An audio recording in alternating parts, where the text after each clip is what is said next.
शिव पुराण सती खंड होने लगी। चारों तरफ आकाश में रक्त वर्षा होने लगी, श्रृगालों की ध्वनि आने लगी, उल्कापात होने लगे। यह सब कुछ देखकर विष्णु आदि देवता भी घबरा गए और दक्ष खून की उल्टियां करने लगा। सारे देवताओं को इस भयंकर स्थिति में आत्मरक्षा के अतिरिक्त और कुछ नहीं सूझा। वे अपनी रक्षा के लिए इधर उधर स्थान ढूंढने लगे। दक्ष डर गया और ऋषियों मुनियों को यज्ञ मंडप से भागता हुआ देखकर विष्णु जी के चरणों में गिरकर प्रार्थना करने लगा कि किसी तरह से उसके यज्ञ की रक्षा की जाए। विष्णु जी ने जो अब शिव की माया से संभवतः मुक्त हो गए थे, दक्ष की बुराई की कि उसने शिव जी की अवज्ञा करके अच्छा नहीं किया। विष्णु जी ने कहा कि जो व्यक्ति अपने से बड़ों का सम्मान करता है, उसे कदम कदम पर दरिद्रता और विपत्ति का सामना करना पड़ता है। उन्होंने दक्ष से कहा कि इस विपत्ति को दूर करने के लिए केवल एक ही उपाय है कि शंकर जी की आराधना की जाए। जब दक्ष ने विष्णु जी से यह बात सुनी तो यह वहीं चुपचाप धरती पर बैठ गया। थोड़ी देर बाद ही वीरभद्र अपनी सेना सहित वहां पहुंच गया। उसके पराक्रम को देखकर दक्ष फिर पत्नी सहित विष्णु जी की शरण में गया और उनसे कहा कि हे विष्णु जी, मैंने आपके ही बल पर इस यज्ञ का प्रारंभ किया था। आप प्रतिमालक हैं, मेरे इस यज्ञ की, इसकी यज्ञ की आप ही रक्षा कीजिए। दक्ष की प्रार्थना को सुनकर विष्णु जी ने कहा कि मैं अपने दिए हुए वचन का पालन करने के लिए तैयार हूँ, लेकिन तुम अपनी क्रूबुद्धि का परित्याग करो। जब तक तुम शंकर की शरण में नहीं जाते और वे तुम्हारे ऊपर कृपा नहीं करते, तब तक तुम्हारा उद्धार होना संभव नहीं है।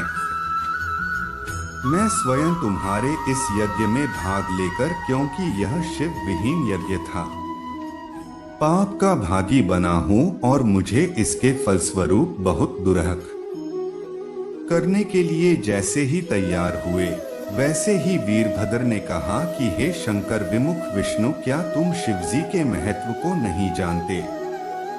तुम उस यज्ञ में कैसे आए जिसमें शिवजी की उपेक्षा हुई है? शिवजी से अलग होकर तुम किस प्रकार पूज्य हो सकते हो? मैं अभी तुम्हारा वक्ष अपने शस्त्र से घायल कर दूंगा। वीरभद्र को बातें सुनकर हंसते हुए विष्णु जी बोले कि है वीरभद्र, मैं तो शंकर को सेवक हूँ और शंकर के समान ही अपने भक्तों के वश में हूँ। तुम निद्वंद्व होकर मुझसे युद्ध करो। ब्रह्मा जी ने नारद जी से कहा, हे नारद, यह कहकर विष्णु जी ने अपने योग बाल से शंख, चक्र, गदा और पद्यधारी अनेक वीर उत्पन्न किए और वे एक साथ वीरभद्र से युद्ध करने लगे। लेकिन वीरभद्र ने शंकर जी का स्मरण करके त्रिशूल से सबको मार डाला। वीरभद्र ने अत्यंत क्रोधित होकर विष्णु के वक्ष में भी त्रिशूल से प्रहार किया और विष्णु मूर्छित होकर पृथ्वी पर गिर पड़े। फिर पुनः चेतना आई और उन्होंने जैसे ही चक्र से आक्रमण करना चाहा, वैसे ही वीरभद्र ने उनका स्तंभन कर दिया। विष्णु जी वहीं निश्चेष्ट हो गए।